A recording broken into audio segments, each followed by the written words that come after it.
बहुत पुरानी बात है। एक बार लक्ष्मी जी और सरस्वती जी में विवाद छिड़ गया। लक्ष्मी जी बोली, मेरे आशीर्वाद के आगे भला कर्मों की क्या हस्ती है। परंतु सरस्वती जी अपनी बात पर अड़ी थी कि हर एक को पिछले कर्मों का फल भोगना ही पड़ता है।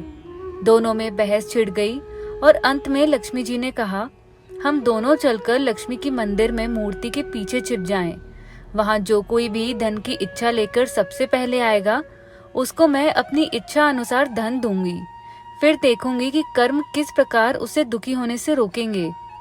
सरस्वती जी ने कहा, ठीक है, और आपको एक नहीं 3 मौके मिलेंगे। दोनों मंदिर में जाकर लक्ष्मी जी की मूर्ति के पीछे छिप गई। मंदिर के पास ही अनवर नाम का एक गांव था। इसमें बलराम नामक एक लक्कड़हारा अत्यंत गरीबी में अपने दिन काट रहा था। उसकी पत्नी का नाम सुनीति था। उसके एक पुत्र और एक पुत्री भी थी। वह प्रतिदिन लकड़ी काटता अथवा पड़ोसियों के काम करके अपना पेट पालता था। परंतु 3 रोज से लगातार वर्षा हो रही थी, जिसके कारण वह घर से काम करने को ना जा सका तथा घर में अन्न का एक दाना भी न ला सका। बालक भूख से व्याकुल थे और माता पिता विवश थे। दिन निकलते ही वर्षा रुकी और सुनीति ने कह सुनकर बलराम को काम की खोज में भेजा। बलराम ने वन में लकड़ी काटी और फूल जमा किए। फिर कुछ फूल लेकर वह लक्ष्मी जी के मंदिर की ओर चला। बलराम अत्यंत भाग्यवान था, क्योंकि वही पहला मनुष्य था जो कि उस मंदिर में सबसे पहले पहुंचा, जिसमें दोनों देवियां छिपी बैठी थी। बलराम ने मूर्ति की पूजा की, फूल चढ़ाए और धन के लिए हाथ जोड़कर प्रार्थना करने लगा। देवी लक्ष्मी ने उपयुक्त अवसर देखकर मोरों की वर्षा कर दी। बलराम आंखें फाड़ फाड़ कर देख रहा था कि क्या यह सत्य है अथवा स्वप्न। बड़ी देर में उसे विश्वास हुआ कि देवी लक्ष्मी वास्तव में उस पर प्रसन्न हो गई हैं। मंदिर के कोने में मिट्टी की एक हंडिया रखी थी। सब मोरे उसमें भरकर आनंद से उछलता हुआ वह अपने घर पहुंचा। बाहर से ही उसने अपनी पत्नी को आवाजें देनी शुरू की कि देखो सुनीति, मैं क्या लाया हूँ। परंतु वह अपनी किसी पड़ोसन से आटा उधार मांगने गई हुई थी। वह उसे ढूंढने के लिए बाहर चल दिया। थोड़ी देर में दोनों पति पत्नी वापस आए। बलराम तो खुशी खुशी सब बता ही रहा था, परंतु सुनीति उस पर विश्वास नहीं कर रही थी। घर में आकर दोनों ने देखा कि हंडिया भर अशर्फियां तो क्या, एक भी अशर्फी नहीं थी उसमें। बलराम कटे पेड़ की भांति गिर पड़ा और सुनीति उसे गालियां सुनाने लगी। अब वह बोलता भी क्या, बेचारा चुपचाप पड़ा रहा। अगले दिन प्रातः काल वह फिर से देवी के मंदिर पहुंचा। लक्ष्मी जी सोच रही थी कि बलराम अब धनी हो गया है, अतः बहुत सारी सामग्री लाकर पूजा करेगा। परंतु बलराम ने रो रो कर सारी कथा सुनाई। अब की बार देवी लक्ष्मी ने अपने गले का मणिमुक्ताओं का हार उसके ऊपर फेंक दिया। वह अत्यंत खुश होकर वहां से चल दिया। रास्ते में उसे ध्यान आया कि कल उसने धन मिलने पर निर्मल जल में स्नान करके पूजा नहीं की थी। शायद इसलिए उसका कल वाला धन खो गया।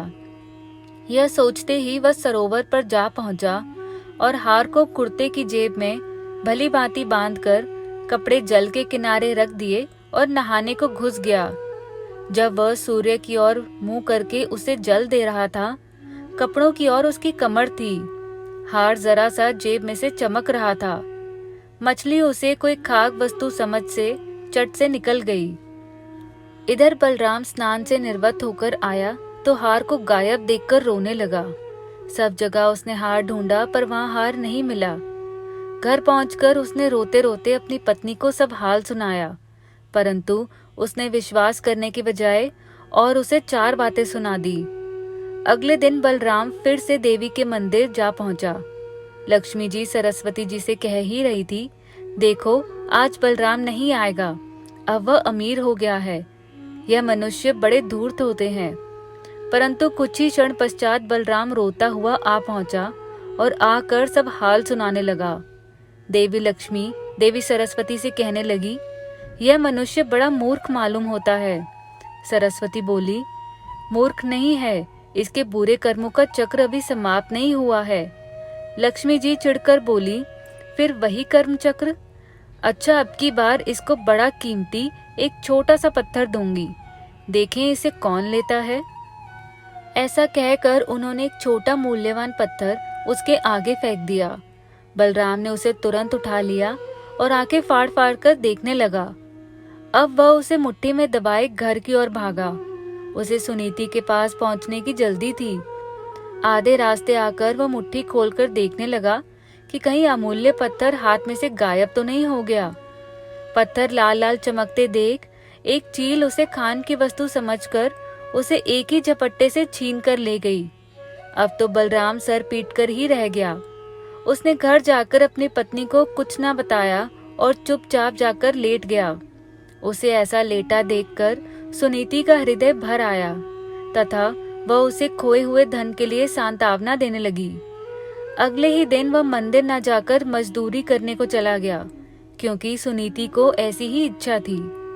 उधर मंदिर में देवी लक्ष्मी कहने लगी, अब बलराम जरूर लखपति हो गया होगा, भला वह अब यहाँ क्यों आएगा। परंतु सरस्वती जी बोली, नहीं बहन, ऐसा नहीं हुआ। वह अभी भी उतना ही गरीब है और शाम को उसके बुरे कर्मों का प्रभाव समाप्त होगा, तब वह अवश्य ही लखपति बनेगा। शाम को बलराम को 8 आने मिले। उससे वह आटा, नमक, तेल तथा मछली आदि खरीदकर घर चला गया। उसकी पत्नी तथा बच्चे ये सब देखकर अत्यंत प्रसन्न हुए। पत्नी ने घर में जाकर भोजन की तैयारी शुरू की और वह कुल्हाड़ी लेकर लकड़ी लेने चला गया।